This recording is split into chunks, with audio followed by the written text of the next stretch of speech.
ধরে নিলাম যে এখানে ক্লোরোইথিন দেওয়া আছে, এটাকে আপনার 1-ক্লোরো-এথ-1-ইন বলতে হবে না, আপনি শুধু ক্লোরোইথিন বলবেন, কারণ এটাকে শুধুমাত্র এভাবেই আঁকা যাবে। আর ক্লোরোইথিনের সাধারণ নাম হলো ভিনাইল ক্লোরাইড। ধরে নিচ্ছি যে এখানে বেশ কিছু ভিনাইল ক্লোরাইড অণু আছে, যেগুলো কিছু কিছু হাইড্রোজেন ক্লোরাইডের সাথে মিশ্রিত আছে।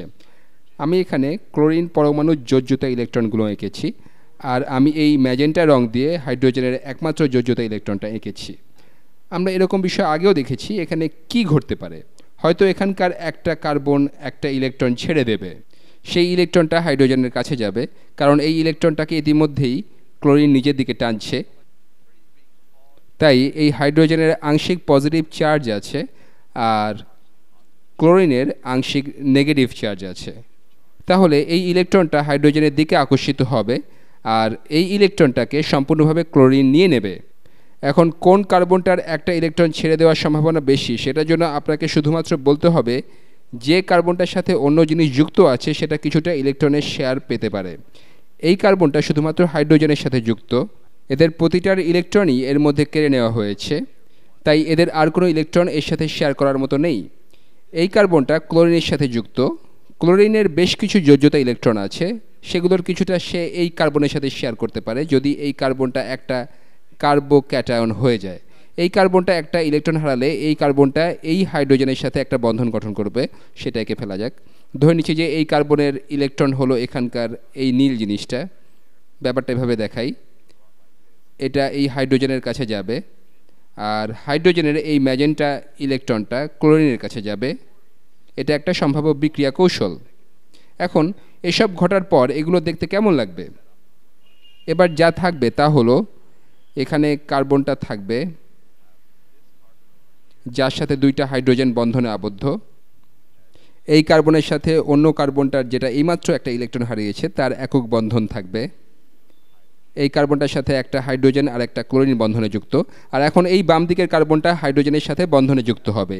এই ইলেকট্রনটা হাইড্রোজেনের কাছে গিয়েছে আর হাইড্রোজেনটা এই কার্বনের সাথে বন্ধনে যুক্ত হবে, তাহলে এখানে একটা বন্ধন গঠিত হবে আর নীল ইলেকট্রনটা বন্ধনের এই প্রান্তে থাকবে। এটা নীল রঙের হবে, নীল ইলেকট্রনটা বন্ধনের এই প্রান্তে থাকবে আর এটা এবার এই হাইড্রোজেনের ইলেকট্রন হবে। আর এই ম্যাজেন্টা ইলেকট্রনটা ক্লোরিনের কাছে চলে গেছে, তাহলে এটা একটা নেগেটিভ আয়ন হয়ে যাবে। এটা এবার ক্লোরাইড আয়ন। শুরুতে ক্লোরিনের 7টা যোজ্যতা ইলেকট্রন ছিল, কিন্তু এবার সেটা হাইড্রোজেনের ম্যাজেন্টা ইলেকট্রনটা নিয়ে নিচ্ছে, তাই এবার এর 8টা যোজ্যতা ইলেকট্রন আছে। এটা যেহেতু একটা ইলেকট্রন পাচ্ছে তাই এর এবার নেগেটিভ চার্জ থাকবে। এখানকার এই কার্বনটা একটা ইলেকট্রন হারিয়েছে, তাই এর এবার পজিটিভ চার্জ থাকবে। আপনি যদি আগের কয়েকটা ভিডিও নমুনা অনুসরণ করেন তবে এর পরে এই জিনিসটা ঘটবে বলে প্রত্যাশা করা যায় যে এই কার্বনটা এবার একটা ইলেকট্রন নিবে এই ক্লোরিনের কাছ থেকে। আসলে বলা উচিত যে এই ক্লোরাইড অ্যানায়ন থেকে নেবে, সেটাই কিন্তু ঘটা সম্ভব।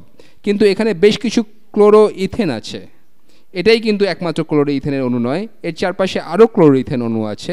এর পাশে আরও একটা অণু আনা যাক, তাহলে এখানে এরকম আরও অণু আছে। এটা একটা ইলেকট্রন, এটা একটা ইলেকট্রন এই ক্লোরাইড আয়ন থেকে নিতে পারে, অথবা একটা ইলেকট্রন সে এখানকার এই কার্বন থেকে নিতে পারে। মনে রাখবেন যে এই কার্বনটা ঠিক এই কার্বনের মতোই, যেটা আসলে এরকম ছিল। এই কার্বনটা থেকে একটা ইলেকট্রন বের করে আনার জন্য অনেক বেশি পরিমাণ শক্তির প্রয়োজন নেই। এটা অন্য জিনিসের সাথে বন্ধনে যুক্ত আছে, যেটা এর সাথে তার ইলেকট্রন কিছুটা শেয়ার করতে পারে। হয়তো এই কার্বনটা অনেক বেশি তার ইলেকট্রনটা ছেড়ে দিতে চাইবে এই ক্লোরাইড আয়নের তুলনায়। এর ইলেকট্রনটা আঁকা যাক। বন্ধনের এই প্রান্তে একটা ইলেকট্রন আছে আর এই ইলেকট্রনটা বেরিয়ে গিয়ে এই কার্বনের সাথে যুক্ত হবে, তাহলে এখানে একটা বন্ধন গঠিত হবে। তাহলে এই ইলেকট্রনটা এই কার্বনের সাথে বন্ধন গঠন করবে। আসলে এই ইলেকট্রন এই কার্বন পেয়ে যাচ্ছে। এরপর তাহলে এগুলো দেখতে কীরকম হবে? এটা ঘটার পরে এগুলো এরকম দেখাবে। শুরুতেই আমাদের এই জিনিসটা কপি করে রাখা উচিত ছিল, আমি আগের জিনিসটাই কপি করে নিই। এটা কপি করে ফেলি, আমি পুরো জিনিসটাই কপি করি। না, আমি তো এটা করতে চাই না, আবার এটা সিলেক্ট করি, এটা কপি করি, এবার পেস্ট, এটা পেলাম। এবার আমাদের এই জিনিসটা আছে, এবার কপি করার আগে যেগুলো মুছে দিয়েছিলাম সেগুলো আবার আঁকছি। এখানে এই ইলেকট্রনটা এই কার্বোক্যাটায়নের কাছে গিয়েছিল, তাহলে এটা এখন আর কার্বোক্যাটায়ন নেই, আমি এটা মুছে দিচ্ছি। এটা এবার একটা ইলেকট্রন পেয়েছে, এটা এখানকার এই ইলেকট্রনটা পেয়েছে, সেই ইলেকট্রনটা পেয়েছে, আমি সেটা এখানে আঁকছি। আর এটা এবার এই কার্বনের সাথে একটা বন্ধন গঠন করছে। আমি এটা নীল রং দিয়ে করি যাতে বোঝা যায় আমরা কোন কার্বন নিয়ে কথা বলছি। আগে এই বন্ধনটা ছিল, এই বন্ধনটা এবার এই কার্বনের সাথে গঠিত হচ্ছে, কারণ ইলেকট্রনটা এর সাথে যাচ্ছে। তাহলে সেই বন্ধনটা এবার এখানকার এই কার্বনটার সাথে হবে। এটা হলো এখানকার এই কার্বনটা, যেটার সাথে দুইটা হাইড্রোজেন যুক্ত আছে, দুইটা হাইড্রোজেন। আর যে কার্বনটা একটা ইলেকট্রন ছেড়ে দিল সেটার সাথে এর একক বন্ধন থাকছে। এখানকার এই জিনিসটার এবার একক বন্ধন হয়ে যাচ্ছে। এই কার্বনের সাথে একটা হাইড্রোজেন আর একটা ক্লোরিন যুক্ত, একটা হাইড্রোজেন আর একটা ক্লোরিন। আর এই কার্বন যেহেতু এবার একটা ইলেকট্রন হারালো, তাই এর এবার একটা পজিটিভ চার্জ থাকবে। আপনি যখন এখানকার এই গঠনটার দিকে দেখেন তবে এটা এখানকার গঠনটার মতোই লাগছে, যদিও এবার এটার সাথে আরও একটা ভিনাইল ক্লোরাইড যুক্ত হয়েছে। আর এখন যেটা যুক্ত করলাম সেটা তার ইলেকট্রন হারালো, বা এই কার্বন তার ইলেকট্রন হারালো, তাই এটা এখন একটা কার্বোক্যাটায়ন। এখন এরপর কি ঘটতে পারে, এরপর আরও ভিনাইল ক্লোরাইড চারপাশে আছে, চারপাশে আরও ভিনাইল ক্লোরাইড আছে। আমি আরেকটা ভিনাইল ক্লোরাইড আঁকছি। তাহলে এখানে কার্বন, একটা হাইড্রোজেন, আরেকটা হাইড্রোজেন, এই কার্বন আরেকটা কার্বনের সাথে দ্বিবন্ধনে যুক্ত, এরপর হাইড্রোজেন আর একটা ক্লোরিন। আমি এটা কপি করে পেস্ট করছি। আমার মনে হয় আপনারা দেখবেন যে কি ঘটতে পারে, কিভাবে এটা চলতেই থাকবে। আমি এটা কপি করলাম, এখন শুধুমাত্র কপি করে রাখলাম। এবার এখানে কি ঘটছে, এই ক্লোরাইড আয়ন এবার এই কার্বোক্যাটায়নকে ইলেকট্রন দিতে পারে এবং বন্ধন গঠন করতে পারে, অথবা আগের প্রক্রিয়াটাই বারবার ঘটতে থাকবে। আমি আমার পেন টুল নিচ্ছি, তাহলে এখানকার এই কার্বনটা এখানকার এই কার্বোক্যাটায়নের কাছে যেতে পারে। তাহলে এই ইলেকট্রনটা এখানকার এই কার্বোক্যাটায়নের কাছে চলে যাচ্ছে। এখন এরপরে কি ঘটছে, এটা ঘটার পরে আমরা পাচ্ছি, আমি এবার বাম দিকে যাচ্ছি, এখানে আগে অণুটা থাকছে, এখানে জায়গা প্রায় শেষ হয়ে গেছে, এখানে এই অণুটা থাকছে, আর এবার এর সাথে এইটা যুক্ত হবে। এখানকার এই কার্বনটা এবার হবে এই কার্বন, আর এটা এই কার্বনের সাথে যুক্ত হবে।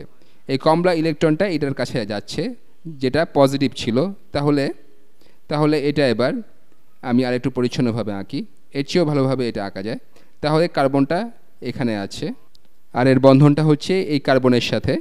এই কার্বনটা এবার এই কমলা ইলেকট্রনটা পাচ্ছে, তাই এটার আর এখন পজিটিভ চার্জ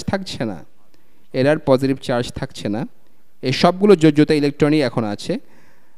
আর এই কার্বনটা দুইটা হাইড্রোজেনের সাথে বন্ধনযুক্ত, এই কার্বনটার সাথে দুইটা হাইড্রোজেন বন্ধনে যুক্ত থাকছে। আর এই কার্বনটার সাথে যে কার্বনটা এইমাত্র তার ইলেকট্রন হারালো সেটার একক বন্ধন থাকবে, সেই কার্বনের সাথে হাইড্রোজেন আর ক্লোরিন যুক্ত। আর এই কার্বন যেহেতু এবার তার ইলেকট্রন হারালো, তাই এটা এবার হবে কার্বোক্যাটায়ন, এটা এবার কার্বোক্যাটায়ন হয়ে গেল। আমার মনে হয় আপনারা বুঝতে পারছেন যে আমরা কোথায় যাচ্ছি। এখানে এই চেনটাতে ভিনাইল ক্লোরাইড যুক্ত হতেই থাকবে। তাহলে এই প্রক্রিয়াটা চলতেই থাকবে। আমরা এভাবে এটা দেখাতে পারি, এটা দেখতে এরকম হবে। দেখা যাক আমি কত ভালোভাবে এটা আঁকতে পারি। তাহলে এটা দেখতে এরকম হবে। এটা হলো একটা CH3, আমি এটাকে এভাবে লিখি H3C। এরপর এটার সাথে বন্ধনযুক্ত আছে একটা কার্বন, এটাকে আসলে CH বলা দরকার, সেটার সাথে যুক্ত আছে একটা ক্লোরিন। তাহলে আমরা অণুটার এতদূর পর্যন্ত দেখালাম। এরপর যে অংশটার পুনরাবৃত্তি হচ্ছে সেটা দেখা যাক। এই অংশটার এখানকার এই অংশটার বারবার পুনরাবৃত্তি ঘটছে, এখানকার এই অংশটা বারবার আসছে, আর আমি সেটা এভাবে দেখাচ্ছি। আমি শুধুমাত্র এদের একটা আঁকবো। তাহলে এখানে CH2, এটা হলো এই অংশটা, এটার সাথে যুক্ত আছে CH, সেটা হলো এই অংশটা, এর সাথে যুক্ত আছে ক্লোরিন। আর এতটুকু অংশের বারবার পুনরাবৃত্তি ঘটবে। আর সবার শেষ অংশ হিসেবে হয়তো এটা এখানে আসবে, শেষ অংশটা হয়তো এখানে যুক্ত থাকবে। আমি বলছি যে এটার মিলিয়ন বার পুনরাবৃত্তি হতে পারে, আমি এটা শুধুমাত্র 2 বা 3 বার দেখিয়েছি। এটা লক্ষ লক্ষ বার পুনরাবৃত্তি হয়ে একটা বিশাল বড় চেন বা পলিমার গঠন করতে পারে। আমি এই ভিডিওতে আসলে পলিমার নিয়ে আলোচনা করছি, যেটা হয়তো আপনি আপনার জীবনের কোনো অংশে ব্যবহার করেছেন। আমি নিশ্চিতভাবে বলতে পারি যে আপনার বাসায় এখনই এরকম কিছু আছে। এরকম এখানে এই অংশটা আছে, আমি সেটা লিখি CH2 CH Cl। আর আমরা যেভাবে আঁকছি তাতে এটা হলো কার্বোক্যাটায়ন, কিন্তু শেষ পর্যন্ত হয়তো সবগুলো ভিনাইল ক্লোরাইড অণু বা ক্লোরো ইথেন অণু শেষ হয়ে যাবে। আর এইসব ঘটার শেষ পর্যন্ত এই শেষ কার্বোক্যাটায়নটা ভিনাইল ক্লোরাইড শেষ হয়ে গেছে বলে সেখান থেকে ইলেকট্রন নিতে পারবে না।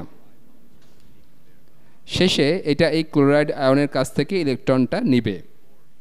আপনি কল্পনা করতে পারেন যে এটা অনেকবার ঘটার পর এটার অনেকবার পুনরাবৃত্তি হবে।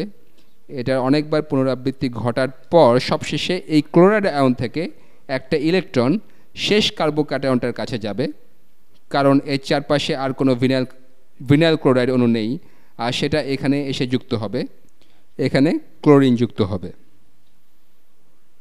আমরা যখন বলি যে এটার অনেকবার পুনরাবৃত্তি ঘটবে তখন এখানে একটা N লেখা হয়, যা দিয়ে এই অংশটার পুনরাবৃত্তি হচ্ছে বোঝানো হয়।